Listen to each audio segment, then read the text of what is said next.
Hello दोस्तों, आप सभी का स्वागत है हमारे YouTube channel Lokesh pharma sir पर। तो आज हम आपको राजस्थान जीके के लिए जीके के 50 महत्वपूर्ण प्रश्न दिखाने जा रहे हैं और बीएसटीसी परीक्षा के लिए महत्वपूर्ण है, सीईटी के लिए भी महत्वपूर्ण है। तो आज आप इस क्लास को पूरा देखना, कहीं के बीच में मिस मत कर देना कि पूरी क्लास क्या है, कॉन्सेप्ट के साथ समझाने वाला हूँ। तो अपन शुरू करते हैं, लेकिन शुरू करने से पहले इस वीडियो को क्या कर देना, लाइक कीजिएगा, और आप नए हो तो इसको चैनल को क्या कीजिएगा, सब्सक्राइब कीजिएगा। तो आज अपन शुरू करते हैं। पहला प्रश्न आपके सामने है, कमेंट करते रहना आप यार ना। पहला प्रश्न आपके सामने है कि चित्तौड़गढ़ दुर्ग किस नदी के किनारे स्थित है। दोस्तों, आपके सामने पहला प्रश्न आया कि चित्तौड़गढ़ दुर्ग किस नदी के किनारे स्थित है। तो क्या आ जाएगा आपका आंसर, बेडस नदी के किनारे क्या है, चित्तौड़गढ़ दुर्ग स्थित है। और इसमें क्या आएगा, गंभीरी नदी भी है, यानी इसका बी एवं सी आपका ऑप्शन क्या हो जाएगा, राइट हो जाएगा। क्योंकि गंभीरी भी नदी पर भी है आधा, और बेडस नदी पर भी चित्तौड़गढ़ बसा हुआ है। तो अगला आपका प्रश्न है दूसरा, चित्तौड़गढ़ दुर्ग का निर्माण किसने करवाया था। दोस्तों, चित्तौड़गढ़ दुर्ग का निर्माण तो पुनः निर्माण किसने करवाया था, राणा कुंभा ने। लेकिन वैसे पूछे कि चित्तौड़गढ़ का निर्माण किसने करवाया था, पहले तो चित्रांगद मौर्य ने करवाया था। किसने करवाया था, चित्रांगद मौर्य ने चित्तौड़गढ़ दुर्ग का क्या करवाया था, निर्माण करवाया था। और आधुनिक निर्माता पूछे तो क्या आ जाएगा, राणा कुंभा आ जाएगा। ओके, अगला प्रश्न आपके सामने है तीसरा, विजय स्तंभ का निर्माण किसने करवाया था। विजय स्तंभ का निर्माण किसने करवाया था। दोस्तों, विजय स्तंभ का निर्माण किसने करवाया था, राणा कुंभा ने करवाया था। विजय स्तंभ का निर्माण किसने करवाया था, राणा कुंभा ने। विजय स्तंभ कितनी मंजिली है, विजय स्तंभ कितनी मंजिली है, 9 मंजिली है। ओके, और विजय स्तंभ मतलब विजय स्तंभ 9 मंजिली है। विजय स्तंभ का निर्माण कब से शुरू हुआ था, 1440 से 1448 तक, यानी 8 साल तक इसका निर्माण किया गया था, चालू रहा था। 90 लाख का क्या आया था, इसमें खर्चा आया था। ओके, और विजय स्तंभ किस कारण बनवाया गया, किसने बनाया, राणा कुंभा ने बनवाया था। किस कारण बनवाया था कि 1437 में सारंगपुर के युद्ध था। 1437 में क्या था, सारंगपुर का युद्ध था, जिसकी जीत के उपलक्ष्य में विजय स्तंभ बनाया गया था। ओके, अगला प्रश्न है, विजय स्तंभ किस दुर्ग में स्थित है। विजय स्तंभ दुर्ग चित्तौड़गढ़ दुर्ग में स्थित है। क्या आ जाएगा, चित्तौड़गढ़ दुर्ग में क्या है, विजय स्तंभ दुर्ग स्थित है। ये क्या है जी के महत्वपूर्ण प्रश्न है, जो आप सभी परीक्षा में आए हुए हैं प्रश्न है, तो इनको आप जल्दी ही याद कर लेना। तो अगला प्रश्न आपके सामने है, राजस्थान का सबसे बड़ा दुर्ग कौन सा है। राजस्थान का सबसे बड़ा पूछ रहा है, राजस्थान का सबसे बड़ा दुर्ग कौन सा है, चित्तौड़गढ़ दुर्ग है। दोस्तों, कौन सा है आपका बी आंसर सी हो जाएगा, चित्तौड़गढ़ दुर्ग क्या है, सबसे बड़ा दुर्ग कौन सा है। अगला प्रश्न आपके सामने, कुंभलगढ़ दुर्ग किस जिले में स्थित है। कुंभलगढ़ पहले किस में था, उदयपुर में था, लेकिन अब कहाँ चल गया, राजसमंद में। यानी कुंभलगढ़ दुर्ग किस में है, राजसमंद में। राजसमंद में यानी कुंभलगढ़ दुर्ग में ही क्या बना हुआ है, कटारगढ़ दुर्ग बना हुआ है। कटारगढ़ दुर्ग बना हुआ है। ओके, और कटारगढ़ में महाराणा प्रताप का क्या हुआ था, जन्म। महाराणा प्रताप का जन्म कहाँ हुआ था, कटारगढ़ दुर्ग में। और कटारगढ़ में बादल महल बना हुआ है, बादल महल, है ना। और अगला प्रश्न है, कुंभलगढ़ दुर्ग किस शासक से संबंधित है। कुंभलगढ़ किस शासक से संबंधित है। दोस्तों, राणा कुंभा से है। किससे है कुंभलगढ़, जल्दी बताइए, राणा कुंभा से। राणा कुंभा ने क्या बनाया था, कुंभलगढ़ दुर्ग किससे संबंधित है, राणा कुंभा से संबंधित है। अगला प्रश्न है आपका, राजस्थान की महान दीवार किस दुर्ग को कहा जाता है। राजस्थान की सबसे महान दीवार कौन सी है। दोस्तों, कुंभलगढ़ की दीवार क्या है, कुंभलगढ़ की दीवार। इसकी क्या विशेषता है, यानी इस कितनी, चीन के बाद दूसरी सबसे बड़ी दीवार है, 36 किलोमीटर की है। किस दुर्ग की, कुंभलगढ़ दुर्ग की 36 किलोमीटर की दीवार है। इस पर कितने 8 घुड़सवार क्या चल सकते हैं, एक साथ चल सकते हैं। राजस्थान की महान दीवार इस कारण कुंभलगढ़ की दीवार को कहा जाता है। यह 36 किलोमीटर है। चीन की दीवार की दूसरी बड़ी सबसे बड़ी दीवार कुंभलगढ़ की है ना। अगला प्रश्न है, महाराणा प्रताप का जन्म किस दुर्ग में हुआ था। अब ऊपर ही बताया था आपको कि महाराणा प्रताप का जन्म किस दुर्ग में हुआ था। दोस्तों, महाराणा प्रताप का जन्म कुंभलगढ़ दुर्ग में हुआ था। कहाँ पर हुआ था, कुंभलगढ़ दुर्ग में। किसमें, बादल महल में हुआ था। बादल महल में कब हुआ था, 9 मई 1540 को हुआ था। कब हुआ था, 9 मई 1540 को बादल महल में हुआ था। कटारगढ़ भी दुर्ग भी इसी दुर्ग में है, कुंभलगढ़ दुर्ग में है ना, बादल महल और कटारगढ़ है। ओके, अगला प्रश्न आपके सामने है कि आमेर दुर्ग किस जिले में स्थित है। आमेर दुर्ग किस जिले में स्थित है। दोस्तों, आमेर कहाँ पर है, जयपुर में है। कहाँ पर है आमेर दुर्ग, जयपुर दुर्ग में स्थित है, यानी जयपुर में स्थित आमेर दुर्ग। ओके, अगला प्रश्न आपके सामने, आमेर दुर्ग का निर्माण किसने करवाया था। आमेर दुर्ग का निर्माण किसने करवाया था। दोस्तों, राजा मान सिंह ने। किसने करवाया था, राजा मान सिंह ने आमेर दुर्ग का निर्माण करवाया था। तो आपका ए आंसर क्या हो जाएगा, सही हो जाएगा। आपका ए आंसर क्या हो जाएगा, सही हो जाएगा। अगला प्रश्न आपके सामने है, जैसलमेर दुर्ग को क्या कहा जाता है, जल्दी बताइए। जैसलमेर दुर्ग को क्या कहा जाता है। दोस्तों, स्वर्ण दुर्ग। क्या कहा जाता है, स्वर्ण दुर्ग। यानी क्यों कहा जाता है, तो इसका कारण है कि यहाँ पर क्या है, पीले पत्थर है। क्या पर है, पीले पत्थर है। जो सुबह सुबह क्या होता है कि सूरज प्रकाश पड़ता है इन पीले पत्थरों पर, तो ये जैसलमेर दुर्ग का ऐसे लगता है कि यहाँ पर क्या हो रहा है, स्वर्ण के समान लगता है। इसको क्या बोलते हैं, स्वर्ण दुर्ग बोलते हैं, सुवर्ण दुर्ग बोलते हैं, सुवर्ण स्वर्णगिरी भी कहते हैं। क्या बोलते हैं, स्वर्णगिरी। और इसका निर्माण कब करवाया था, किसने करवाया था, जयसल बाठी ने। किसने करवाया था, जयसल बाठी ने। इस कारण इसको क्या कहा जाता है, जयसल बाठी ने क्या करवाया था इसका निर्माण। ओके, और जयसल बाठी ने कब करवाया था, 1155 में इसका निर्माण करवाया था जैसलमेर दुर्ग का। ओके, अगला प्रश्न आपका सामने है कि जैसलमेर दुर्ग का निर्माण किसने करवाया। देख ला गया ना प्रश्न, जैसलमेर दुर्ग का निर्माण अब बताया था, जल्दी बताइए। राव जयसल ने करवाया था। किसने करवाया था, राव जयसल ने कब करवाया था, 1155 में। ओके, और ऊपर ही बता दिया हूँ, लेकिन यहाँ पर भी याद रखना कि जैसलमेर दुर्ग का निर्माण किसने करवाया था, जैसलमेर दुर्ग का निर्माण जयसल बाठी ने करवाया था। ओके, अगला प्रश्न है रणथंभौर दुर्ग किस राष्ट्रीय उद्यान में स्थित है। रणथंभौर दुर्ग किस राष्ट्रीय उद्यान में दोस्तों, रणथंभौर दुर्ग किस में है, रणथंभौर में ही है। किस में है, रणथंभौर में ही है। तो आपका सी आंसर सी हो जाएगा। रणथंभौर क्या है, सबसे बड़ा राष्ट्रीय उद्यान है, सबसे बड़ा। याद रखना कि सबसे बड़ा राष्ट्रीय उद्यान कौन सा है, रणथंभौर। रणथंभौर कहाँ पर है, सवाई माधोपुर में। कहाँ पर है, सवाई माधोपुर में, सवाई माधोपुर में स्थित है। ओके, अगला प्रश्न है रणथंभौर किस जिले में स्थित है, बारे बताए देना। तो रणथंभौर एक हर प्रश्न क्या हुआ है, जुड़ा हुआ है, तो आप पूरा इसको देखते रहना कि रणथंभौर दुर्ग किस जिले में स्थित है। तो सवाई माधोपुर में, बार बता भी दिया था, इसका आंसर क्या आ जाएगा, आपका सी आंसर सही हो जाएगा। ओके, अगला प्रश्न है गागरोन दुर्ग किस नदी के संगम पर बना हुआ है। जल्दी बताइए दोस्तों, चंबल नदी और काली सिंध की नदी के संगम पर कौन बना हुआ है, गागरोन दुर्ग। और इसमें एक नदी और है, याद रखना 3 नदी है, काली सिंध है एक तो, और चंबल नदी भी है, और इसमें क्या है, आहू नदी। आहू नदी भी है इसमें, क्या है, आहू नदी भी स्थित है। गागरोन दुर्ग किस नदी के संगम पर है, काली नदी, काली सिंध, काली चंबल और आहू नदी पर बना हुआ है। ओके, गागरोन दुर्ग को क्या कहा जाता है, जल दुर्ग भी कहा जाता है।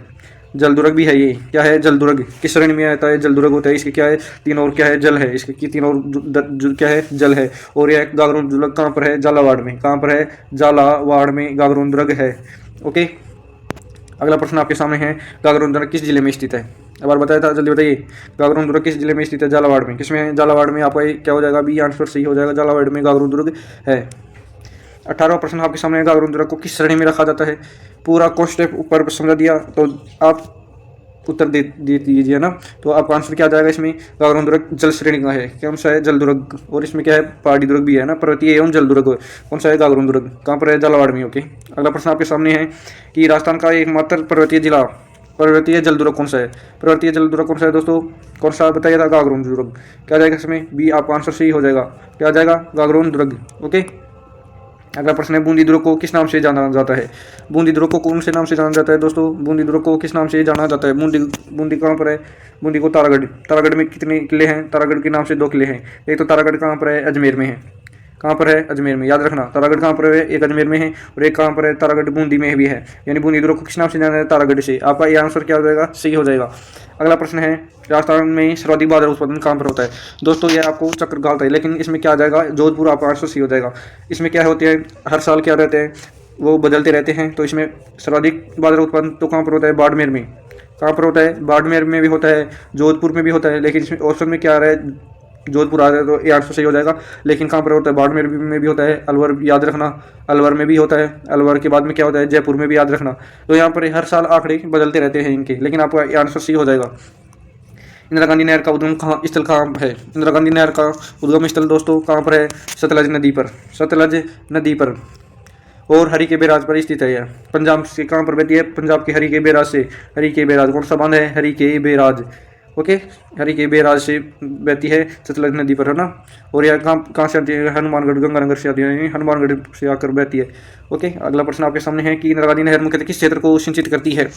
यानी हनुमानगढ़ बीकानेर जिसमें ये क्या है, इधर के क्षेत्र को क्या करती है, सिंचाई की सुविधाएं उपलब्ध करवाती है। तो क्या आ जाएगा, आपका आंसर क्या आ जाएगा, सी। यानी पश्चिमी राजस्थान में, पश्चिमी राजस्थान को क्या करती है, सिंचाई की सुविधाएं देती है। तो पश्चिमी राजस्थान आ जाएगा, आपका आंसर सी आ जाएगा। ओके, अगला प्रश्न आपके सामने है कि राजस्थान का सबसे बड़ा राष्ट्रीय उद्यान कौन सा है। अब आ रही ऊपर बताया था कि रणथंभौर दुर्ग क्या है, रणथंभौर दुर्ग क्या है, सवाई माधोपुर में है। तो इसकी पूरी जानकारी बताइए कि सबसे बड़ा दुर्ग कौन, सबसे बड़ा राष्ट्रीय उद्यान कौन सा है, रणथंभौर दुर्ग है।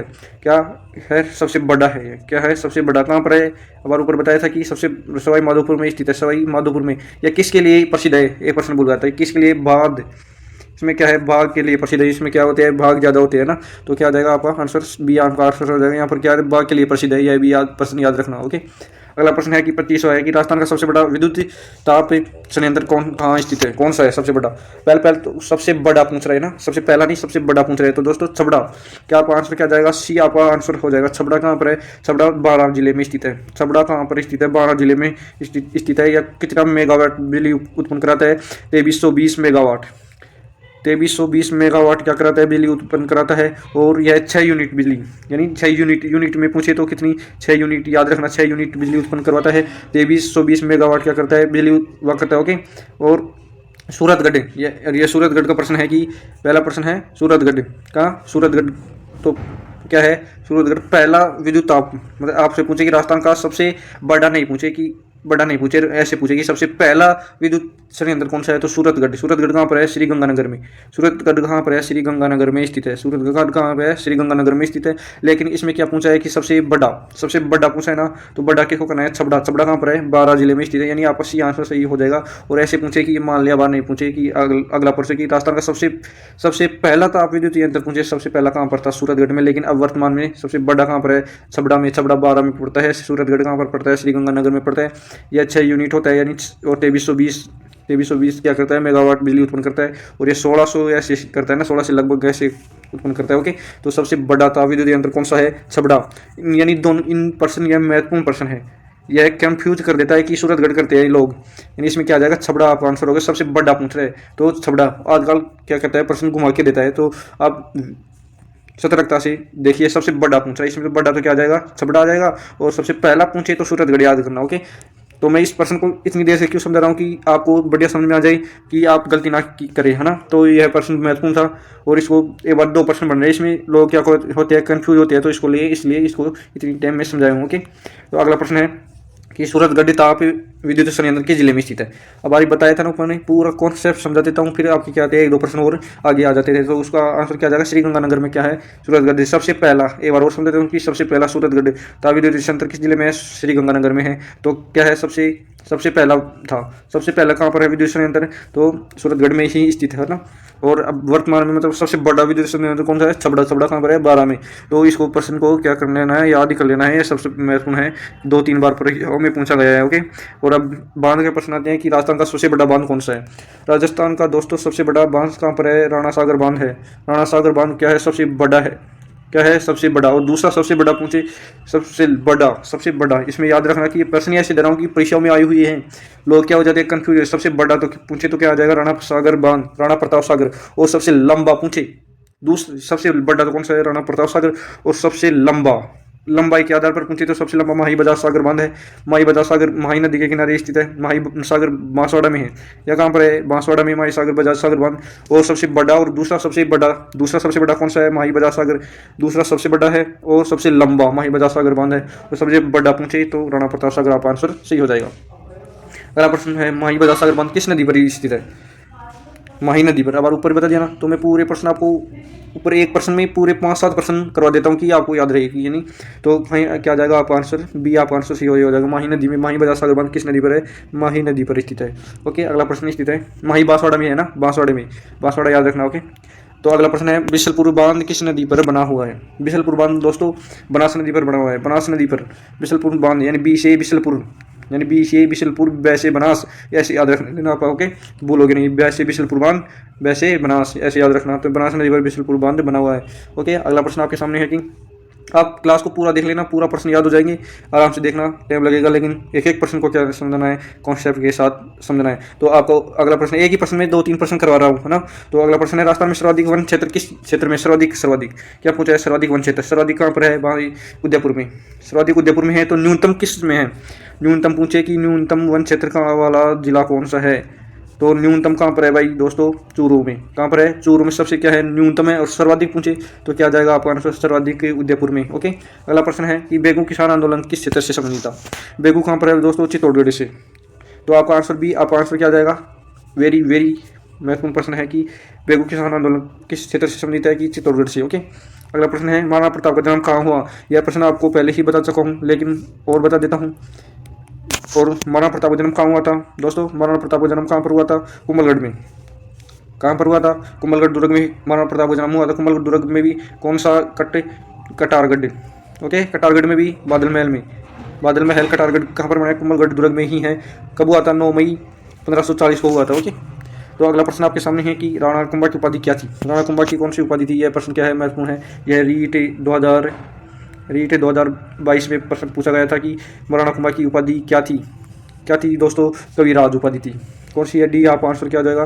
सी सही हो जाएगा। आपका आंसर क्या हो जाएगा? डी। इसमें क्या है? कविराज क्या है? राणा कुंभा की क्या थी? उपाधि थी। ओके, अगला प्रश्न है राणा सांगा की मृत्यु कब हुई दोस्तों? तो राणा सांगा की मृत्यु आप याद रखना, यह प्रश्न क्या है? महत्वपूर्ण है। क्या है? महत्वपूर्ण है। तो मैं आपको समझाने जा रहा हूँ, इस प्रश्न को ध्यान से देखिएगा कि राणा सांगा की मृत्यु कब हुई है। आप सोचोगे 1527 में, नहीं, 1527 गलत है। क्या है? 1527 गलत है। आप इसको याद रख लेना कि 1528 में, कभी 1528 में हुई थी। क्या हुई थी इनकी मृत्यु? 30 जनवरी 1528, जनवरी 1528 में इनकी क्या हुई थी? मृत्यु। कैसे हुई थी? कहाँ पर हुई थी? तो कालपी मध्य प्रदेश में है। कालपी कहाँ पर है? मध्य प्रदेश में। इसके सैनिकों ने क्या दे दिया था? जहर दे दिया था। इस कारण राणा सांगा की क्या हो गई थी? मृत्यु हो गई थी। और लेकिन 1527 क्यों करते हैं लोग? ऐसे कहते हैं कि भाई कुंभलगढ़ दुर्ग मतलब राणा सांगा की क्या हो गई थी? मृत्यु कब हुई थी? कि उसके युद्ध में, खानवा के युद्ध में हुई थी। लेकिन नहीं, खानवा का युद्ध में नहीं हुई थी। खानवा के युद्ध में नहीं हुई थी। खानवा के युद्ध में लड़ने के बाद 1528 में यह दोबारा लड़ने जा रहा था। 30 जनवरी को 1528 को इसके सैनिकों ने क्या दे दिया था? जहर दे दिया था। और इसका कालपी में क्या बना हुआ है? कालपी गुजरात मध्य प्रदेश में इसकी छतरी बनी हुई है। तो इसमें राणा सांगा की मृत्यु 30 जनवरी 1528 को हुई थी दोस्तों। याद रखना, कोई 1527 में कर देता है कि राणा सांगा खानवा के युद्ध में मारा गया था, नहीं मारा गया था। ओके, तो 1528 आपका आंसर सही हो जाएगा। 1527 नहीं होगा, इसको महत्वपूर्ण प्रश्न है, इसको लोग 1527 कर देते हैं, लेकिन नहीं, 1528 आएगा इसमें। ओके, तो 30 जनवरी 1528 को इसका कालपी गुजरात में मृत्यु हो गई थी जहर देने के कारण। ओके, अगला प्रश्न आपके सामने है कि खानवा का युद्ध कब हुआ था? तो बताइए दोस्तों, खानवा का युद्ध बारी बताया था आपको कि खानवा का युद्ध कब हुआ था? 1527 में। तारीख भी बता दो इसकी, 15 मार्च, 15 या 16 मार्च, 15 या 16 मार्च याद रखना। मार्च 1527 में हुई थी, है ना? कब हुआ था? 15-16 मार्च। किस किस के मध्य हुआ था? राणा सांगा के मध्य और बाबर के मध्य, है ना? अगला प्रश्न है कि खानवा के युद्ध में राणा सांगा के विरुद्ध कौन था? हाँ, यानी अभी प्रश्न आ गया ना, तो बात बताया था खानवा के राणा सांगा और किसके मध्य हुआ था, या ऐसे पूछ रहा है, विरुद्ध पूछ रहा है, विरुद्ध यानी इसके सामने कौन था? बाबर। कौन था? बाबर था। आप अभी आंसर सही होगा कि पूरा प्रश्न समझा देता हूँ, फिर आपके उत्तर भी आ जाते हैं इसमें। तो आपका अगला प्रश्न है कि क्लास को पूरी देखना दोस्तों, लाइव कर दीजिएगा, मजा आ रहा होगा आपको, ना? तो अलवर राज्य की स्थापना किसने की? अलवर राज्य की स्थापना किसने की थी दोस्तों? प्रताप सिंह ने की थी। किसने की थी? प्रताप सिंह। आपका आंसर ए सही हो जाएगा। प्रताप सिंह ने अलवर राज्य की स्थापना की थी। अगला प्रश्न है, भरतपुर राज्य की स्थापना किसने की? भरतपुर राज्य की स्थापना किसने की थी दोस्तों? बदन सिंह ने। किसने की थी? बदन सिंह ने। जाट वंश का था ये। ओके, बदन सिंह जाट ने इसकी भरतपुर राज्य की स्थापना की थी। ओके, अगला प्रश्न आपके सामने है कि जोधपुर के प्रसिद्ध शासक मालदेव किस वंश से थे? मालदेव क्या थे? बहुत बड़े राजा थे। तो इस कौन से वंश से संबंधित थे दोस्तों? ये राठौड़ वंश से संबंधित थे। किससे थे? जोधपुर के शासक कौन थे? मालदेव, मुछाड़ा मालदेव। ओके, तो इसको मुछाड़ा मालदेव के नाम से भी क्या प्रश्न आया हुआ है कि मुछाड़ा मालदेव किस वंश से थे? कि राठौड़ वंश से। ओके, अगला प्रश्न, राजस्थान में मुगल प्रशासन का सबसे बड़ा केंद्र कौन सा था? मुगलों का सबसे बड़ा प्रशासन कौन सा था दोस्तों? अजमेर। कौन सा था? अजमेर। आपका भी आंसर सही हो जाएगा। ओके, मुगल प्रशासन का सबसे बड़ा केंद्र कौन सा था? अजमेर। अगला प्रश्न आपके सामने है कि अजमेर की स्थापना किसने की थी दोस्तों? अजमेर की स्थापना किसने की थी? अजयराज चौहान ने। आपका आंसर क्या जाएगा? अजयपाल चौहान। अजयपाल या अजयराज एक ही है ना? तो कब की थी अजमेर की स्थापना? किसने की थी? ये अजयराज चौहान या अजयपाल चौहान ने की थी। कब की थी? 1113 ईस्वी में। 1113 ईस्वी में अजयराज चौहान ने या अजयपाल चौहान ने अजमेर की स्थापना की थी 1113 ईस्वी में। ओके, अगला प्रश्न है, पुष्कर मेला किस देवता से संबंधित है? पुष्कर कहाँ पर है दोस्तों? पुष्कर अजमेर में है। कहाँ पर है? अजमेर में है। और पुष्कर मेला किस देवता से संबंधित है दोस्तों? पुष्कर का मेला ब्रह्मा जी के से संबंधित है। ओके, अगला प्रश्न आपके सामने है कि राजस्थान में चौहान वंश की राजधानी कौन सी थी? राजस्थान में चौहान वंश की राजधानी कौन सी थी दोस्तों? चौहान वंश की राजधानी कौन सी थी? अजमेर। कौन सी थी? अजमेर। अजमेर में कौन सी माता थी? अजमेर के चौहानों की कुल देवी कौन सी थी? शाकंभरी माता थी। और यह किस नदी के है? सांबर झील। ओके, सांबर झील भी याद रख लेना। तो आपका आंसर क्या हो जाएगा? ए। आपका आंसर क्या हो जाएगा? सही हो जाएगा। चौहान वंश की राजधानी कौन सी थी? अजमेर। ओके, अगला प्रश्न आपके सामने है कि रणथंभौर दुर्ग किस शासक से प्रसिद्ध है? जल्दी बताइए दोस्तों कि शासक कौन सा था? हमीर देव ने क्या किया? पहला साका कब हुआ था दोस्तों? 1301 में। कहाँ पर हुआ था? रणथंभौर दुर्ग में पहला साका हुआ था। पहला साका है इससे। हमीर देव ने चौहान, कौन से राजा प्रसिद्ध थे? हमीर देव चौहान। और रणथंभौर का मतलब स्थापना किसने की थी? गोविंदराज ने। किसने की थी? गोविंदराज। यह भी याद रखना, गोविंदराज सेकंड था। ओके, गोविंदराज सेकंड ने इसकी स्थापना की थी। ओके, और हमीरदेव चौहान क्या थे? इसने पहला शासक किया था 1301 में, है ना। तो रणथंभौर के शासक से प्रसिद्ध है हमीरदेव चौहान से, चौहान वंश का था ना हमीरदेव। तो आपका ए आंसर सही हो जाएगा। अगला प्रश्न आपके सामने है कि हमीरदेव किस वंश से शासक थे? अब ये बताया था हमीरदेव चौहान वंश से। किससे थे दोस्तों? चौहान वंश से। कि आपके पूरे प्रश्न ऐसे की ऐसे आ रहे हैं ना, तो इनको महत्वपूर्ण प्रश्न है, याद कर लेना। अगला प्रश्न आपके सामने है कि राजस्थान में सबसे पहला प्रजामंडल कहाँ बना? दोस्तों, राजस्थान में सबसे पहला प्रजामंडल बना वो है आपका जयपुर। क्या जाएगा इसका आंसर? ए आ जाएगा। कब बना था? तो 1331 में, सॉरी 1931 में, 1331 नहीं 1931 में। कब बना था? 1931 में, 1931 में जयपुर। राजस्थान का सबसे पहला प्रजामंडल कहाँ बना? जयपुर में बना था 1931 में। तो अगला प्रश्न है, राजस्थान का सबसे शक्तिशाली राजपूत शासक कौन माना जाता है? सबसे शक्तिशाली राजपूत शासक कौन था दोस्तों? बताइए। राणा सांगा। राणा सांगा सबसे शक्तिशाली क्या थे? राजपूत शासक थे। सबसे शक्तिशाली राजपूत। इसके क्या थे? शरीर पर कितने घाव थे? 80 घाव थे। एक आंख नहीं थी, एक हाथ नहीं था, एक पैर नहीं था, तो फिर भी इन्होंने लड़ा और इनके शरीर पर 80 घाव होने के कारण इसको क्या बोलता है? इतिहास में कौन सा राजा बोलते हैं? महान राजा भी बोलते हैं। ओके, राजस्थान का सबसे शक्तिशाली राजपूत भी क्या बोलते हैं? राणा सांगा को भी बोलते हैं। तो अगला प्रश्न आपके सामने है कि राणा कुंभा किस कला के संरक्षक थे? किस कला के संरक्षक थे? चित्रकला में भी क्या थे? प्रसिद्ध स्थापत्य कला में भी क्या थे? प्रसिद्ध संगीत में भी क्या थे? प्रसिद्ध संगीत की कितने 3 4 5 किताब लिखी थी इसने? तो पहली थी संगीत राज, संगीत राज थी, और भी थी, है ना, 1 2। तो संगीत में भी ये क्या थे? महत्वपूर्ण थे। और क्या जाएगा? आपका आंसर डी आ जाएगा इसमें। क्या जाए? ये सभी में था। ओके, अगला प्रश्न आपके सामने है कि महाराणा प्रताप की राजधानी कौन सी थी? महाराणा प्रताप की राजधानी कौन सी थी दोस्तों? जल्दी बताइए। महाराणा प्रताप की राजधानी कौन सी थी? गोगुंदा। तो क्या जाएगा आपका आंसर? बी। महाराणा प्रताप की राजधानी कौन सी थी? गोगुंदा। क्या जाएगा आपका आंसर? बी आपका आंसर हो जाएगा। राजधानी यानी 2-3 राजधानी थी इसकी। पहले इसने कि कुंभलगढ़ पर वाक़ किया, और इसमें गोगुंदा पर इसका 2 बार क्या हुआ था? राज्याभिषेक हुआ था। एक बार तो कुंभलगढ़ में और एक गोगुंदा की पहाड़ियों में, गोगुंदा पर, है ना। तो इसकी मृत्यु भी कहाँ पर हुई थी? जल्दी बताइए, मृत्यु कहाँ पर हुई थी इसकी दोस्तों? तो गोगुंदा में हुई थी। ओके, और अगला प्रश्न है, राजस्थान में ब्रिटिश काल का प्रमुख प्रशासनिक केंद्र कौन सा था? राजस्थान में ब्रिटिश काल का प्रमुख प्रशासनिक केंद्र कौन सा था दोस्तों? अजमेर था। क्या था? अजमेर। आपका बी आंसर सही हो जाएगा।